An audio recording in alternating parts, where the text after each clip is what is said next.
informative and I think exciting program of the for COVID-19 inventory of strategies and the current literature, and so we very much look forward to today's session. We're just gathering, so I just wanted to welcome you to the call. This is Elizabeth Cohen from Hunter College, and we'll be getting underway shortly. We'll be getting started right around 3, and we have a terrific program for this call, and we are really grateful for all who are taking time out of their day to join us. Thank you, everyone who's joining now.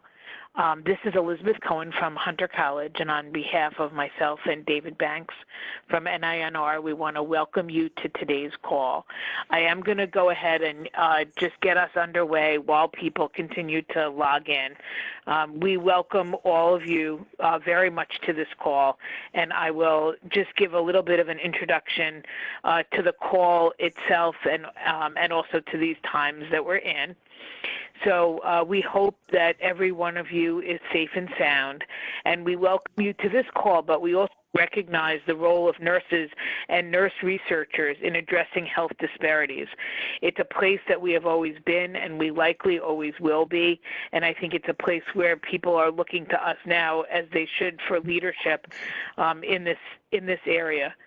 Many times, many are taking time out to recognize these complex times that we find ourselves in, and I would say that there's never been a time when our work has been more important or our charge more urgent. So today's session is on the use and inventory of a curation process for studies on COVID, how to access it and how to use them. We're incredibly grateful for the time and dedication of our panel, Rachel Dicker, Elaine Larson, and Amanda Hessels, for putting together this phenomenal presentation, and it is truly terrific.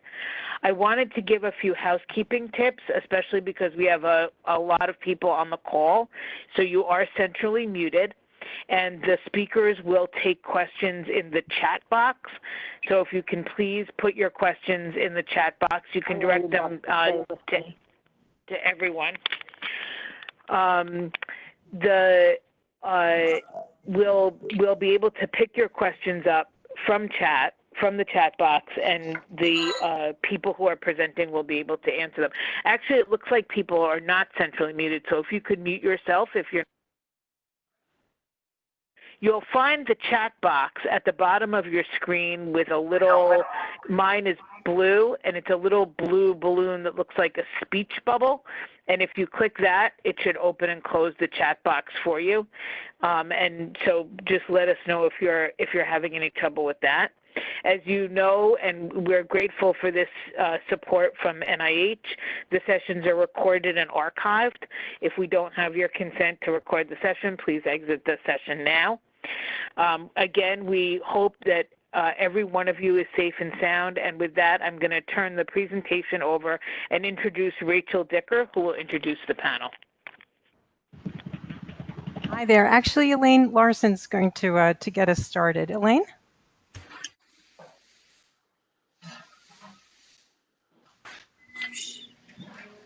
I am muted and I can't Elaine, we can hear you just fine. Oh, you can. Oh, great. Wonderful. All right. So, hi, everybody. I'm Elaine, and I want you, as I'm sort of introducing the session, if any of you who are participating want to chat, please type in your chat now, because we want to make sure that your needs are met in this. So if you have any sense about questions that you want to make sure we answer and so forth, please type them in and we'll be monitoring the box. So in the next slide, I would just want to introduce the 3 speakers. And I think, Rachel, you have to change the slides. Yeah, I am changing the slides. Everyone see that I'm on the slide that says Elaine Larson? Yeah, the next one, please. That's good. Me. That's you. So this is Rachel, and she works at Wolters Kluwer and works with Ovid. And then the next slide is a picture of Amanda so that you can all see who's talking. And she's a nurse scientist with a joint appointment at Columbia University and at Hackensack Meridian Health. Next slide. We just wanted to make sure that you were clear on the aims that we have thought through for this presentation. First of all, we want to give you a little bit of background just by way of introduction on search engines and peer-reviewed literature. Then we want to describe some of the changing trends that we've seen in just 3 months with the literature that's coming out on COVID-19. We want to identify reliable COVID resources available from other government and health agencies. And then the pièce de résistance is that Amanda's going to demonstrate some ways to use a database to find more rapidly and more easily, more specifically, what topics, what information you want to have. The next slide, our agenda is the aims, which we've just talked about. Then I'm going to give you, Rachel's going to talk a little bit about some of the differences between curated websites for peer-reviewed literature. We're going to talk about some of the trends, some of the history and of the need and the idea for the website, some examples from the front lines in a summary. So next. We would like to have you put in the chat box if you can. Why are you here? What do you expect to hear? What do you need to hear? How are you getting your information now? And what do you find frustrating? I think for a lot of us, one of the frustrating things is we get dozens of emails every day with different information. And depending on where you're looking, you get things that are changing every day. So we'll just move on and we'll watch for the chat box and see what you're having to say. So just first of all, we're getting so much information. How do we deal with it? What do we believe? This is just an example of a couple of things that come up if you search in Google, all kinds of magazine articles, et cetera, et cetera. The next slide. Just even if you're trying to track the numbers, this is just a list of some of the few websites that you can use to track the numbers of people, of the COVID numbers of infections and mortality. And of course they vary, but in the next slide, I just wanted to show you how they vary. For example, if you look at WHO, this is just one day on May 18th, I just looked. If you look at WHO, it's 4.73 million cases. If you look at the Hopkins website, it's 4.84 million, Kaiser 4.8, they're all different. And if you look again at the US cases, you can see that they varied somewhere between, on a single day, 1.4 to 1.517. So of course it's really hard for us to keep up because even the data trackers are not giving us the exact same information. And I don't think ever in the history of research have we seen such changes happening so fast. So the next slide. How do we keep up with the literature? And many institutions and organizations have their own websites and their own listservs. You probably are on several yourselves. There may be, we're looking at news media, social networking, government agencies, etc. But for the purposes of our research, most of us really want to see what is in the peer-reviewed literature. So in the next slide, we're going to, Rachel's going to talk about the development and the differences in a couple of different curated websites for looking at COVID. So Rachel, go ahead. Thank you, Elaine. I hear an echo. But anyway, I think everyone knows Medline, and Ovid is just another way to access Medline. PubMed is definitely user-friendly, no question. But what we really try to do is allow for a more focused search. And perhaps a lot of you are using Lit COVID. And actually, if you want to use the chat box and let us know, are you using it, and what do you really enjoy about it, and and what else you may be looking for. But we're really trying to see, could we improve access to peer-reviewed literature? Could we improve the confidence that you have about what you found? So we did a few things that Elaine and Amanda are going to step you through, but in essence, we've added a lot of filters.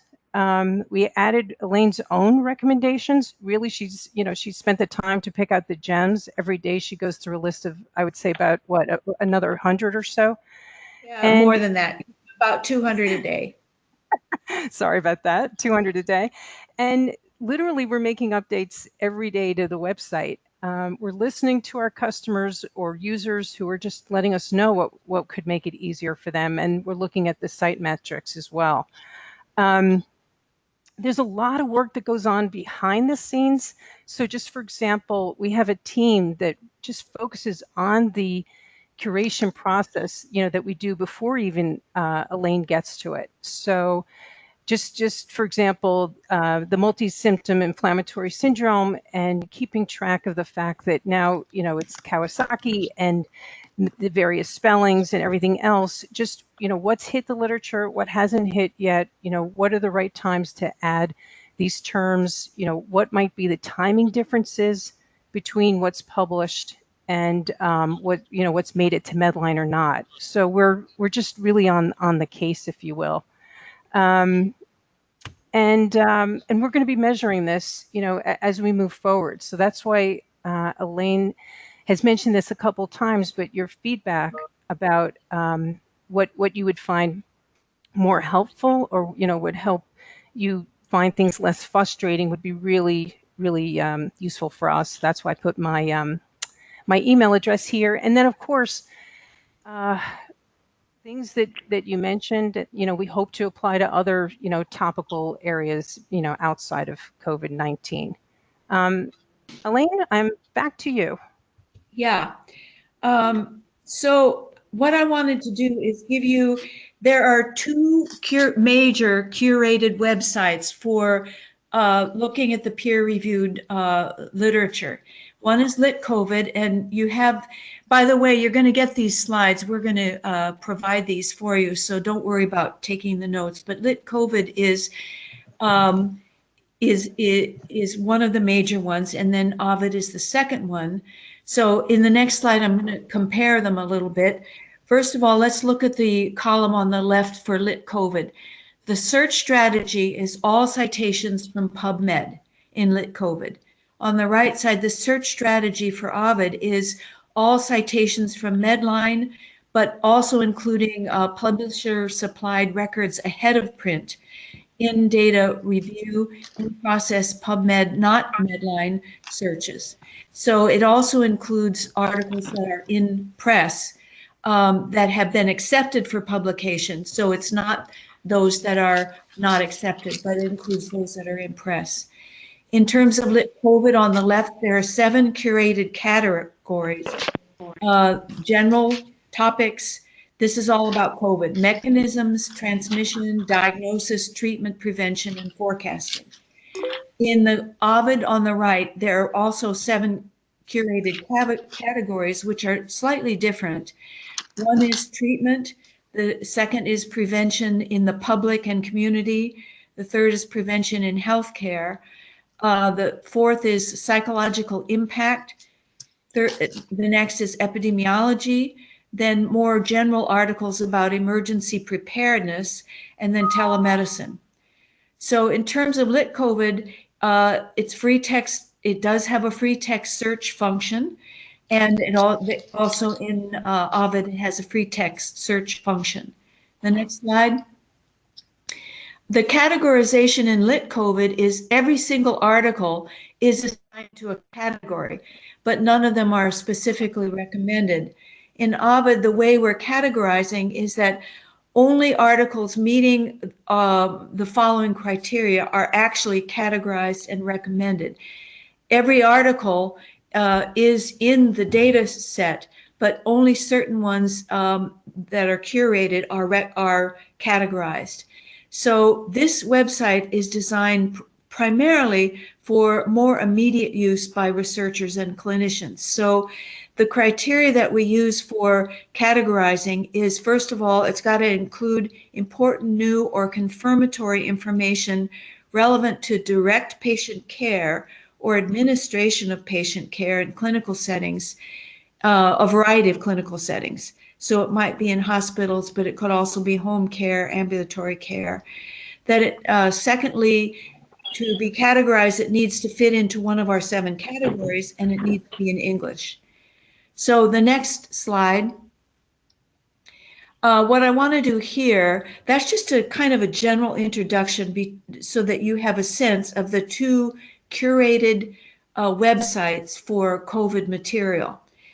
And then I want to just give you some information about what trends we've seen. I've seen as I've looked at these over 19,000 articles now since January. If you can believe it, it's over 19,000 papers that are now already have appeared in the peer-reviewed literature. But that includes not just research, it also includes editorials, letters, etc. But in January, basically the first things that came out, of course, was what's happening here, a general description of the cases. A lot came out from China, of course. They were the leading articles. What are the rates we're seeing? What are some of the initial epidemiology? What are the symptoms? In February, a new trend we started to see was how are we going to flatten the curve? It's happening so fast. What are our resource needs? What is the effectiveness? Just the beginning research on effectiveness of PPE. What about respiratory support, ventilators, the need for ventilators, but also some of the information about how to use the ventilators and outbreak hotspots. So a lot about elders and long-term care in February, a lot about correctional facilities, and then things started coming out from New York City, which was one of the first US hotspots. Then in March, we started to see what are the impact on specific groups, more epidemiology, particularly pregnancy, children, gender differences, diabetics, comorbidities, all these things started to come out in March. Obesity, cardiovascular respiratory disease, those are the high-risk groups that started to be identified in March in the literature. In the next slide, in April, we started seeing in the literature more about the psychological impact on the public, also on infected and uninfected people, but also an emphasis on the psychological impact on frontline healthcare personnel. Then we also started seeing articles about dealing with social distancing and homeschooling, and then the beginning of articles on vaccine development, mostly about challenges in progress, not so much information about vaccines themselves. Then in May, we started to see really the first articles on treatment options, pharmacologic options, case reports, rapid randomized clinical trials, supportive therapy, some legal and ethical concerns, epidemic modeling, surveillance and prediction, the importance of telehealth, and social media, etc. So, and then we'll see what happens in June. But, you know, as an editor for the last 25 years of a journal, I have never seen such rapid translation of research and commentary into the literature. And actually, I think that's one of the sort of upsides of the outbreak of the pandemic, is that hopefully our journals will be faster and faster about showing the research. Now in the next slide, now this, I'm turning it over to Amanda, and she's going to talk about actually using the website. How hear me? Yes. Oh, wonderful. Thank you so much for that wonderful introduction. And it's so great to see so many familiar faces or names, at least on this call. And so thank you for all the comments in the chat as we go through this demonstration process. First, I think that you may all have the website, thetools.ovid.com.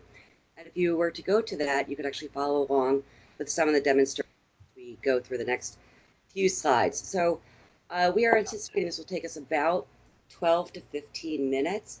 And I am, of course, relying on my colleagues, Elaine and Rachel, if we get too far in the weeds to sort of pull us back out to keep us on track.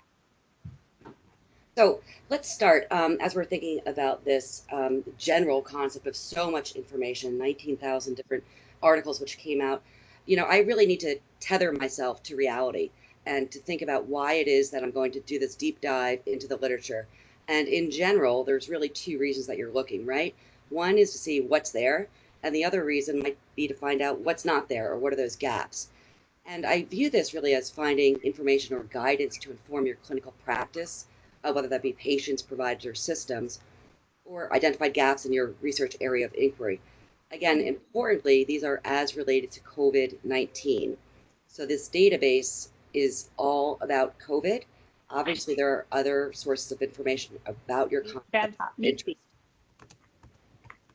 Another thing to, I think, consider in your general search strategy considerations is the hierarchy of evidence important to you? As Elaine was just describing, so much of this information coming out is new. So we have a lot of editorials, we have a lot of letters, there's a lot of insight, and I saw somebody commenting on the chat too.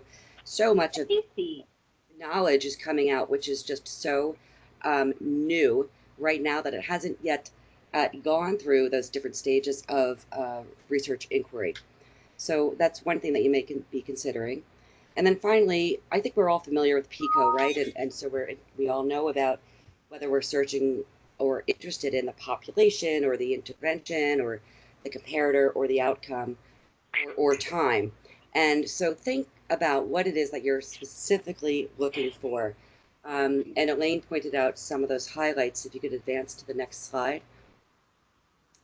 Some of the main sort of concepts of interest that we're going to demonstrate. Again, these were pointed out in the past slide, circle around the use of or the population of maternal child health, which we saw back in March was really an area of interest for many. We're also going to describe those folks that are interested in interventions or interventions specific to the concepts of mental health or psychosocial health, more specifically resilience. And I also want to do a quick demonstration with a topic of great interest back in February, as Elaine pointed out, and still current to this day for those of us that are, bridging both sides of academia and practice, which is the comparator of personal protective equipment. And so we're going to move forward to the first demonstration. If you could advance that slide, Rachel. Oh, okay. Great. Thanks, Rachel. And so there's a lot of comments on here, which again, these are in the slides, not for you to read now, but for you to sort of take and practice, if you will, hopefully to learn from some of these tips of navigating and using this site. So some of the questions that you may have, which may be of interest, what are the practice guidelines? What are those concerns for the care of mothers and babies during COVID-19? And what Rachel's going to do is to pull up the website, and we'll show you how to use this, or you could try it on your own simultaneously. But first, just to orient you to this page, this is what the page looks like. And you will see she's already typed in, she could hover the mouse over that maternal child health under the search category. And at this time, we're going to clear all the filters by clicking that orange box on the right. Thank you.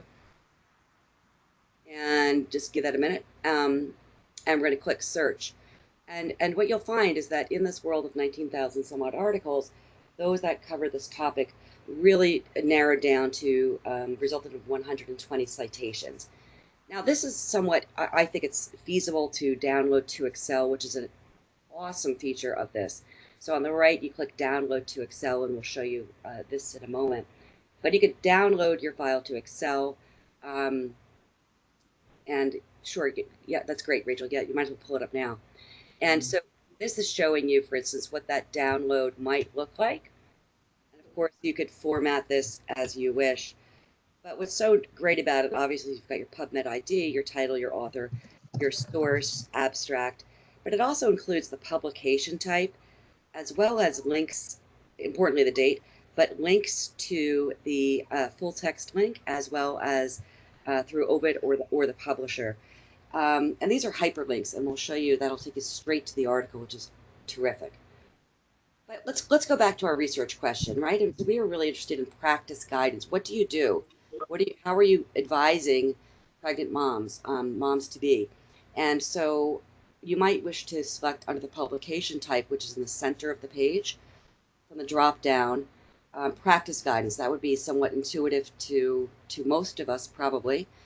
And so you would click that and search. And I show you this on the top where you could hover and you could see Rachel could hover and show you 0 of 0 citations. Amazingly, there are 0 of 0 that are under this guidance. And I point this out simply to say that there are many different ways to find the information you need. And so if you're not finding it through categorization of the authors in this, there are other ways. And so what I would then do, I would select articles, for instance, as a broader category, and again, click search. And you'll see here that now I have, here on the main page, there are 111 different citations. And Elaine, I know you wanted me to point out, though, this page is showing you 25. So on the very bottom of the page is where you would click, as you would with many other sites. You would click, go to the right for the next page, right? Page 1 of 5. And so scrolling back up to this page, though, you could see that some of those have the recommended box. I want to know why were those recommended, which were recommended rather, and why. So what I could do there on the upper left, you could click the recommendation categories. I tend to select all of those. And so, Rachel, if you could select all. Mhm. Perfect. And then search.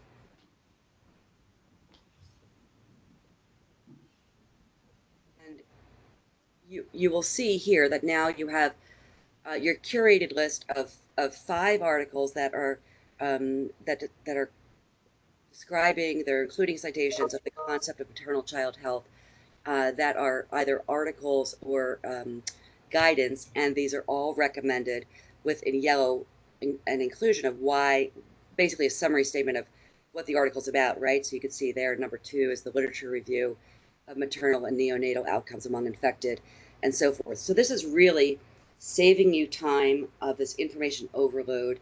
It's narrowing this down. You can see this right away.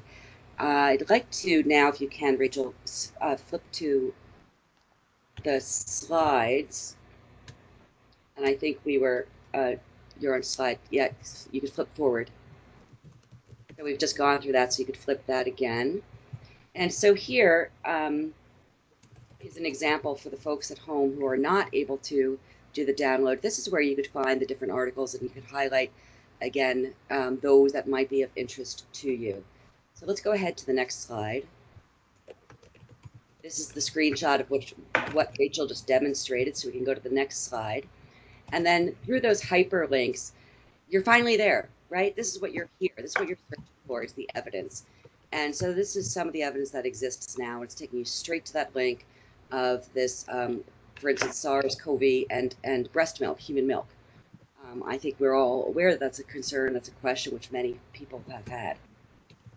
So thank you for that. And then let's turn our focus to another concept. And again, these are just illustrative concepts to give folks on the call an idea of what they might, questions they may have. So if you could advance that slide, we're going to talk now, we're going to look for interventions regarding mental health. And so your question might be, what's known about resilience of healthcare workers and communities in context of COVID-19, or more specifically, have any interventions been implemented or tested? And so the search strategy, which we'll show you, is really, and if you could pull up that page, thanks so much, Rachel. Will search strategy. Rachel's just really making this look easy for us, but believe me, this has all been pre-tested. So thank you, Rachel, for that. So she's already put in, and just delete the word interventions. And we're going to make sure that everything is cleared, but you'll see, if if you clear all the filters, and I point that out again, and I will point that out again, that's so important to use this site. Make sure you clear the filters. And so you'll see again, you've got a fairly reasonable list based on this discrete topic of resilience of 72 articles, which you really can scan easily on the Excel sheet if you were to download that. But what I'm most interested in might be that were recommended. And so from here, I'm going to select the recommendation categories, but I'm fairly confident that most of those will be in the category of psychological impact. They may not be, but I want to narrow it down. So that's what I would do first. And here you will see that you have a total of the different 7 citations. And I note the title of some, and recall I was interested in interventions. And so some of these really appear to be somewhat descriptive and editorial, right? So you're including other types of literature. But if we scroll back up, the second one, which caught my eye, really was included the cultivating.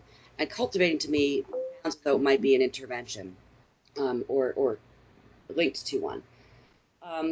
So I would move down that. I would select that article. Do you want me to open it up? Yeah, or we could open it, or we could move to the next slide and we could just show it that way, whichever is easier for you on your end.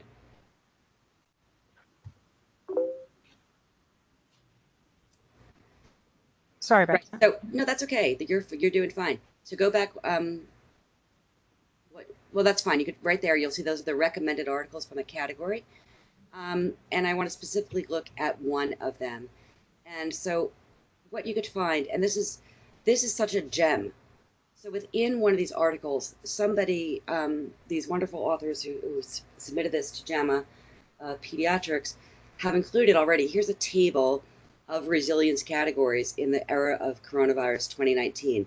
And they're really giving you categories for individual, community, existential, and so forth. And this is really helpful, particularly for those in the research world that are working fast and furious to put together so many different proposals for research projects, for grant submissions, etc. This really does help. And again, the evidence may not be in the source that you initially thought, but it is there in this curated list. I'm finding at least often. So let's go back to the next. Let's move on to the next.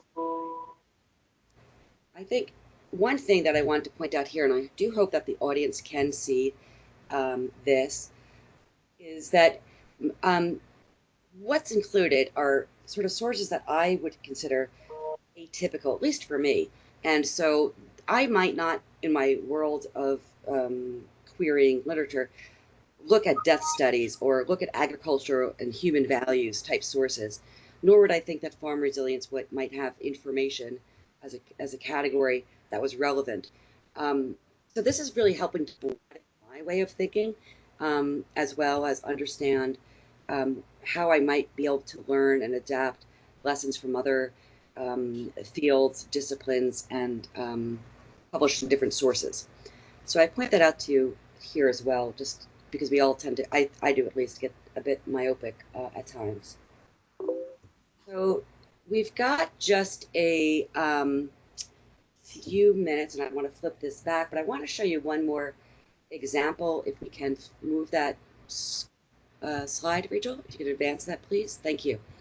And so this is a subject which has really been near and dear to my heart, and as a researcher, I'm keenly interested in all those factors of organizations which impact the adherence to standard precautions. And one of the elements of standard precautions is the use of personal protective equipment.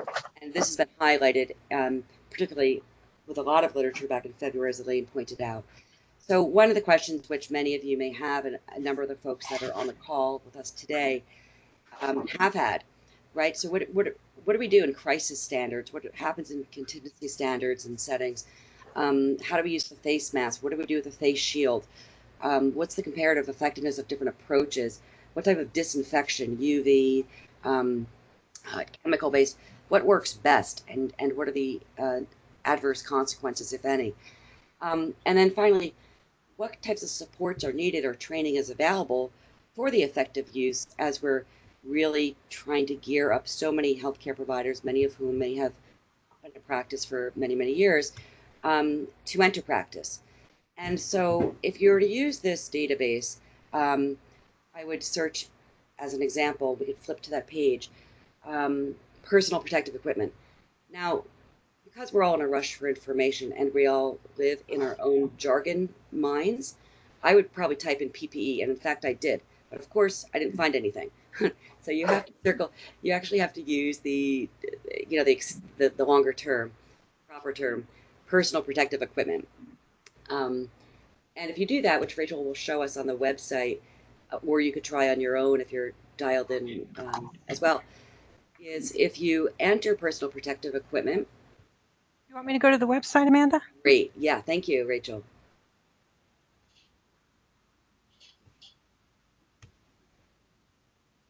Yep. Perfect. And so we're just going to start with just personal protective equipment with no quotation marks. And we could comment about that later this afternoon. But so if I were to enter this, and I'm looking for evidence and so forth, I am still inundated. You could see that this has really taken up so much attention of the world of authors and researchers to have 652 citations just about this topic. And so while I'm grateful that so much attention has been paid to this topic, it still is somewhat unfeasible, untenable to search through all of this. So what I then did, or as an example of something that you might wish to do, in this example, is you may say, well, I'm really just most interested because this is impacting practice, and I need to tell, advise people and provide guidance on what to do, when and how, what to implement. I'm going to look for the different levels of evidence, and I'm going to select, in this case, systematic reviews, to see, because PPE has really been around for a long time, right? The concepts that we're interested in aren't new. It's really just the context of COVID. So we're going to go ahead and apply that filter for systematic review. And just scroll right there. There's so many different categories. It's amazing. Amazing. And you'll see here that highlighted on the top, there's only 2 recommendations. And so this is really helping to save time, with this curated list of articles, both of which you can see here are recommended. And you can see the reasons why, which are included, highlighted in yellow. One has the barriers and facilitators, 2 healthcare worker adherence of infection control guidelines, and 1 is a review of studies of types of PPE. So to me, these are both of interest, and I know to many of you on the phone as well, on the call as well, they are as well. So this is really helpful. And as another example, and we'll skip the training one now, but I wanted to show you, if you were to go back to that personal protective equipment, clear the filters, Rachel. Mm-hmm. And a good point that Dr. Larson raised earlier. So, when we're thinking about things like face shields and other things, think again of the category it might fit under. So if I want specific recommendation categories, I would select, in this example, here I would select prevention/healthcare. So very similar to what I did for resilience, the concept in general is going to fall into our bucket, not always, but in general. And so if I were to then click, enter search there under the personal protective equipment, or we can do that too. It'll probably come up here as well. Rachel, that's probably fine. Oh, okay. Yeah, let's just try this one. Right. And so you'll see here that you still do have a number of these, but what I want to do is click, there was the study type of evaluation study. I want to compare these.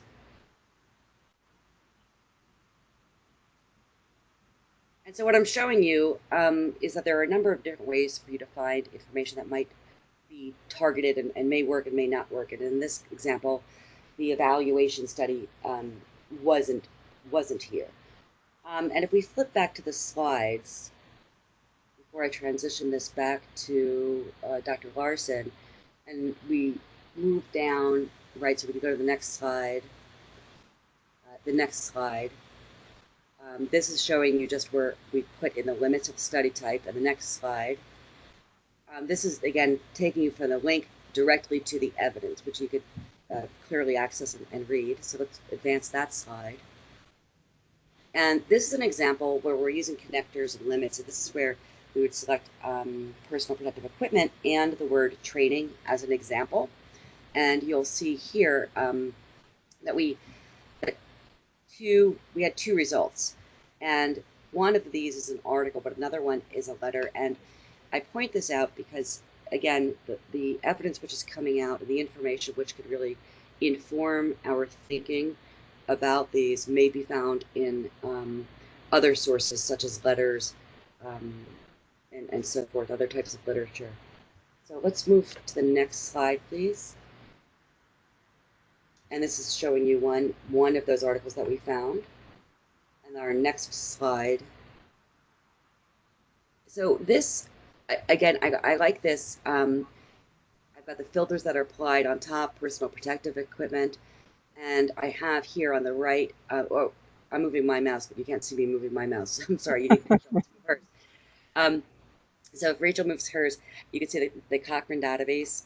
So you can see, again, it's showing you where this information is and how it's categorized. So to me, that was very helpful as well. And let's go to our next slide. Again, it's taking you right specifically to what I was looking for, which was facial protection for healthcare workers. And this is a scoping review. And this review, they are just, as we've heard, 19,000 articles at least, just churning out information. And the folks that are doing these reviews, hats off to them because they're doing a phenomenal job. And this is a great piece of work here, too. Similarly, you would find for your own area, I'm sure, a concept of interest. Let's go ahead and move to the next slide. And this is where I'm going to transition sort of my real world application, if you will. And let's just go back to our overview and our summary. And I think this is where I transition back to Rachel. Yeah, but Rachel, before you start, there's a chat question that maybe we should talk about. Eileen Carter has asked about whether the recommended feature, is there a tutorial available online for how to use it? And I don't know, Rachel, can you go back to the website or not? If not, we can just talk about it if it's too hard. Okay, if you look up on the top next to the home button, there's something where you can click on to say about the search strategy. Now this whole thing is huge. If you scroll down, first it tells how the librarians what strategies they use to get all the articles, but go way down to the bottom, Rachel. And what it shows at the bottom is right here, each category, how it's defined. So that's one thing that's helpful. But that is not probably that helpful about exactly how to do it. The other thing is that we are talking to our colleagues, the librarians, about putting together a short little summary of how to improve, how to use the search function as well. Mm-hmm. So I think that will help. Yeah, So Elaine, it's Rachel. If time allows, we can include that in the deck before it goes out. Okay, yeah. So anyway, very easy tutorial on exactly how to use the search function in the most efficient way. I mean, Amanda is amazing. She's done all this herself and figured it all out. And as you know, even if you're searching the advanced search in PubMed, there's skill and you can get better at searching. So I just want to mention that, and then we can go ahead, Rachel. Thank you for doing that. Oh, sure. I think I just have a couple of slides. Elaine's already spoken to this. We started January, we're just, what, a handful, not even. And then at the end of January, maybe about 50 or so. And then now, over 18,000. So it's just, it's already been said. And then this is just about Elaine's work, frankly. This is all about the effort that you do every day, Elaine. The categories that your recommendations, fall under. And this is as of May 27th.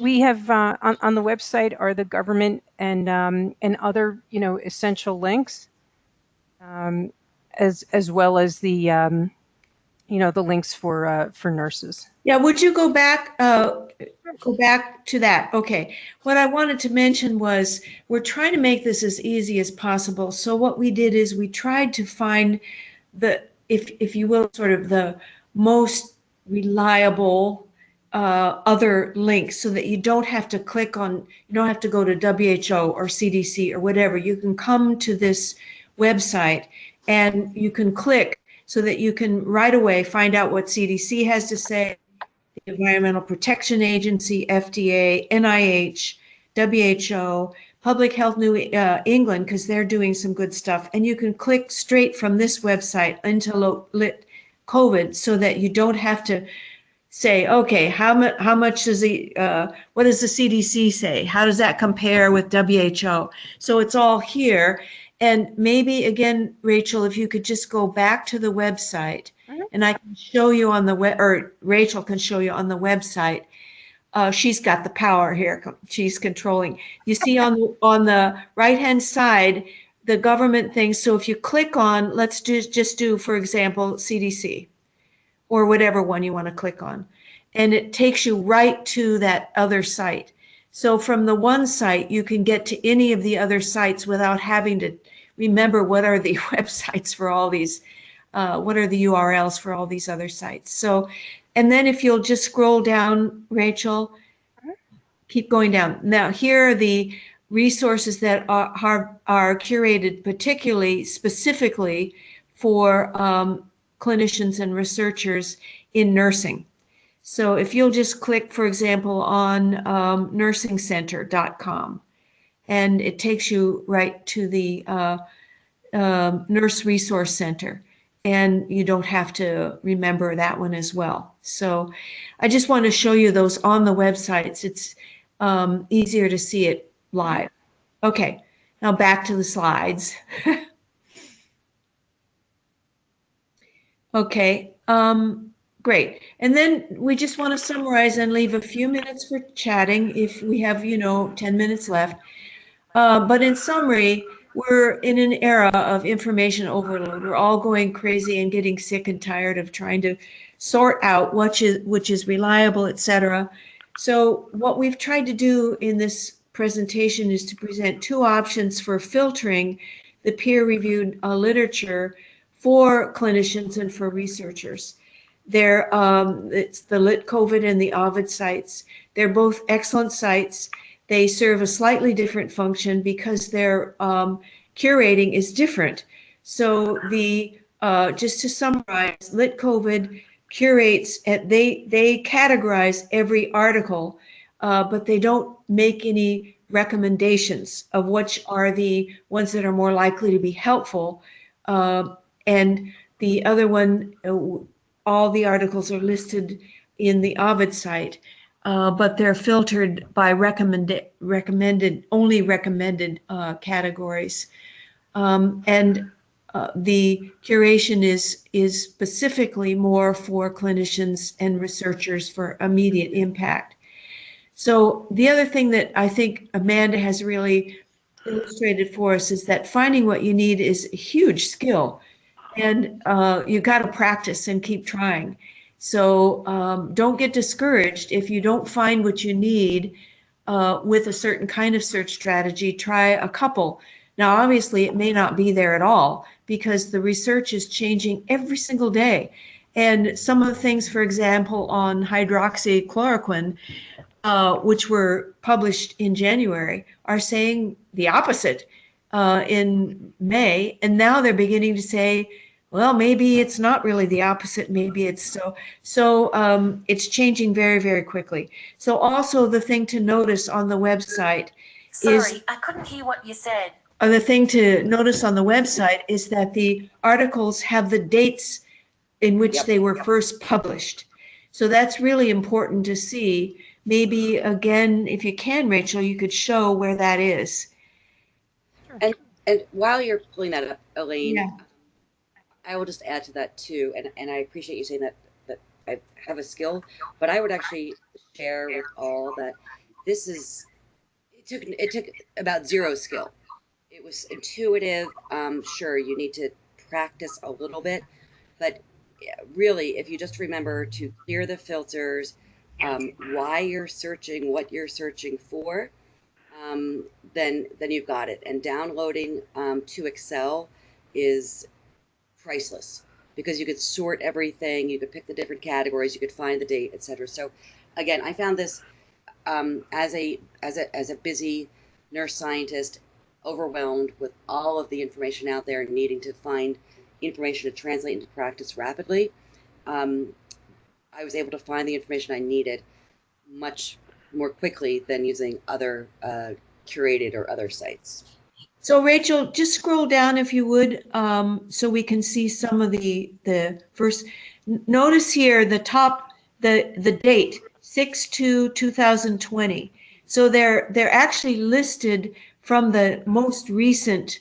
And keep going down and let's look at the dates. These are all published 6/2. Oh, wait a minute. Were they published 6/2 or were they added on 6/2? That's the publishing date. That's the publishing date. And the weird thing is, I noticed a couple of times that the publication date was after the date that we updated it, and it's because we're also seeing things that are in print and preprints and so forth. So Yes. yeah, you can see that, and as you go down, they're listed by the most recent publication date, which I think is also important because one of the things you need to be careful with something like COVID that's changing so rapidly is that the thing that was published in March may now be outdated already. So we don't take them off, they're still there, but you need to make sure you see the most recent information. So I think that's the end of our presentation, and we have a couple of minutes. I don't see anything else on the chat box, in the chat box. So I hope that it was helpful. And Amanda, I can't thank you enough, and Rachel enough for, and Anna and I can't thank you enough for letting us share this information. We will be sending the slides to Liz so that you can, you don't have to take any notes or whatever. And we would ask, it would be very, very helpful to us because we've been able to change the website. We've been fairly nimble in being able to make it easier and easier to use. So any feedback you have would be helpful for us to be able to make the website even more useful to you. So otherwise, Liz, we thank you guys very, very much. Elaine, can people follow up with you? And if so, could you include on this call, people do tend to be on the quieter side, and then later on you'll get emails from other people. Do we have a final? Oh yeah. Here's our great. emails. That's fantastic. Yay.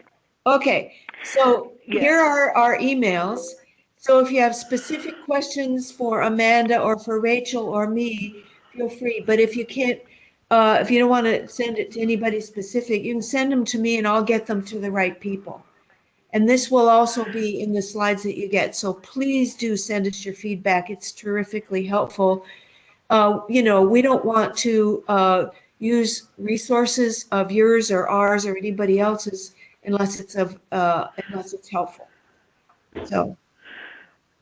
I think that this was a terrific presentation and it's a pretty incredible resource of the published peer review journal. People were asking in the chat box earlier about the focus on health disparities, and I always think that, especially given these times, that's another place that we can see if we can augment this in some way. So we'll also think about bringing, if there's somebody that has that as a portfolio or as part of their work, I can bring that to this group as well. Okay. Well, I love that. And, we could actually, I'm sorry for one more thing, it's Amanda. And if Rachel has that website up still, as a sign off, we could just put that in, right? So put in, let's see anything under disparities in that box to, directly respond to. With make it plural, Rachel, you're more likely to find something with disparities. See what you get. Yeah, because I think certainly there's going to be more and more published on this.